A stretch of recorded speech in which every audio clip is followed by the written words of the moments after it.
അങ്ങനെ ISLൻ്റെ ആദ്യ മത്സരത്തിൽ കേരള ബ്ലാസ്റ്റേഴ്സിന് തോൽവിയോടുകൂടിയുള്ള തുടക്കമാണ് ലഭിച്ചിട്ടുള്ളത്. മോഹൻ ബഗാനെതിരെ ഒരു ഗോൾ പോലും നേടാൻ സാധിക്കാതെ, ഒരു ഷോട്ട് ഓൺ ടാർഗറ്റ് പോലും ഇല്ലാതെ ഉള്ളൊരു സിറ്റുവേഷനിൽ നിന്നും 2 ഗോൾ വഴങ്ങിക്കൊണ്ടുള്ള പരാജയമാണ് ഡേവിഡ് കെറ്റാലയുടെ ടീമിന് നിലവിൽ നേരിടേണ്ടതായിട്ട് വന്നിട്ടുള്ളത്. ഇനി അടുത്തുള്ള ഒരു മത്സരം കേരള ബ്ലാസ്റ്റേഴ്സിനെ സംബന്ധിച്ചിടത്തോളം ഇനി നേരിടുവാനായിട്ട് പോകുന്നത് മുംബൈ സിറ്റി FC ആണ്. കേരള ബ്ലാസ്റ്റേഴ്സിൻ്റെ ഹോം ഗ്രൗണ്ട് ആയിട്ടുള്ള കൊച്ചി ജവഹർലാൽ സ്റ്റേഡിയത്തിൽ വെച്ചായിരിക്കും, കലൂരിലെ സ്റ്റേഡിയത്തിൽ വെച്ചായിരിക്കും ഈ ഒരു മത്സരം നടക്കുക. 22-ാം തീയതി കേരള ബ്ലാസ്റ്റേഴ്സ് ഈ ഒരു മത്സരത്തിന് ഇറങ്ങുമ്പോൾ കേരള ബ്ലാസ്റ്റേഴ്സിനെ സംബന്ധിച്ചിടത്തോളം ഒരുപാട് മാറ്റങ്ങൾ ടീമിൽ കൊണ്ടുവരേണ്ടത് അനിവാര്യമാണ്. കാരണം വെറും 2 വിദേശ താരങ്ങളെ കൊണ്ടാണ് കേരള ബ്ലാസ്റ്റേഴ്സ് കഴിഞ്ഞ മത്സരത്തിന് ഇറങ്ങിയിട്ടുണ്ടായിരുന്നത്. ഒബ്വിയസ്ലി കഴിഞ്ഞു പോയിട്ടുണ്ടായിരുന്ന മത്സരത്തിൽ സബ്സ്റ്റിറ്റ്യൂട്ടായിട്ട് ഇറങ്ങിയിട്ടുണ്ടായിരുന്ന കെവിൻ യോക്കിൻ്റെ പ്രകടനം എടുത്തു പറയേണ്ടതാണ്. പോരാത്തതിന് ഒമർ ബായുടെ പ്രകടനവും ആരാധകർക്ക് ഒരു സംതൃപ്തി നൽകിയിട്ടുണ്ട്. എങ്കിൽ പോലും ബ്ലാസ്റ്റേഴ്സ് ടീമിൽ ഉറപ്പായിട്ടും പല മേഖലയിലും എടുത്ത് ചൂണ്ടിക്കാണിക്കേണ്ട പ്രശ്നങ്ങൾ, എസ്പെഷ്യലി ബ്ലാസ്റ്റേഴ്സിൻ്റെ ലെഫ്റ്റ് ബാക്ക് റൈറ്റ് ബാക്ക് പൊസിഷനിൽ ഇപ്പോഴും ആശങ്കകളുണ്ട്. കാരണം ബ്ലാസ്റ്റേഴ്സിൻ്റെ ഫസ്റ്റ് ചോയ്സ് ആയിട്ടുണ്ടായിരുന്ന പ്ലെയർ ആയിരുന്നു അമീർ റാണവടെ. അദ്ദേഹത്തെ നിലവിൽ എതിരാളികളായിട്ടുള്ള മോഹൻ ബഗാന് തന്നെ കൈമാറിയ ഒരു സിറ്റുവേഷൻ, അത് എത്രമാത്രം ടീമിനെ മൊത്തത്തിൽ അഫക്റ്റ് ചെയ്തിട്ടുണ്ടെന്ന് കഴിഞ്ഞ പോയിട്ടുണ്ടായിരുന്ന മത്സരത്തിൽ നല്ല ക്ലീൻ ആയിട്ട് തന്നെ നമുക്ക് കാണുവാനായിട്ട് സാധിക്കുന്നുണ്ട്.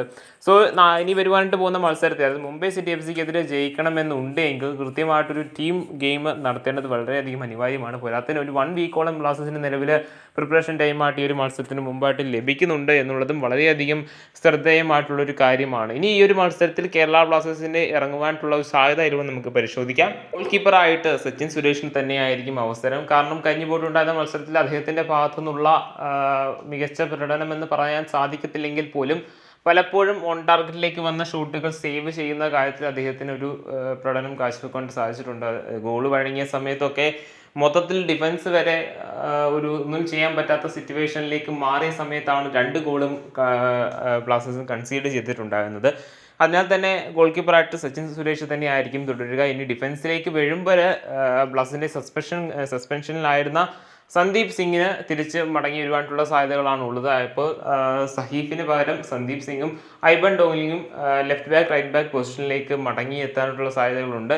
ഇനി സെൻറ്റർ ബാക്ക് പൊസിഷനിൽ കഴിഞ്ഞപ്പോഴുണ്ടായിരുന്ന മത്സരത്തിൽ ഭേദപ്പെട്ട പ്രകടനം കാഴ്ചവെച്ചിട്ടുള്ള ഒമർ ബായും വികാഷ് ഇഗ്നാമും അവരുടെ ആ ഒരു ഡിഫൻസീവ് കോംബോ തുടരുവാനായിട്ടുള്ള സാധ്യതകളാണ് കൂടുതൽ. ഇനി 4-3 എന്ന് പറയുന്ന ഒരു ലൈനപ്പ് വെച്ചാണ് നമ്മൾ മുമ്പോട്ട് പോകുന്നതെങ്കിൽ ഒരു സെൻട്രൽ ഡിഫൻസീവ് മിഡ്ഫീൽഡ് പൊസിഷനിലേക്ക് നമുക്ക് ബോർജസിനെ നമുക്ക് പ്രതീക്ഷിക്കാവുന്നതാണ്. ബോർജസിൻ്റെ പ്രകടനത്തെ എത്രമാത്രം വിലയിരുത്തേണ്ടത് അനിവാര്യമാണ് എന്നുള്ളത് വലിയ കാര്യമാണ്. കേരള ബ്ലാസ്റ്റേഴ്സ് ടീമിൽ നിലവിൽ ഇച്ചിരിയെങ്കിലും ISL എക്സ്പീരിയൻസ് ഒരുപാടുള്ള താരങ്ങളിൽ ഒരാളാണ് ഇദ്ദേഹം, റൗളിൻ ബോർജസ് എന്ന് പറയുന്ന താരം.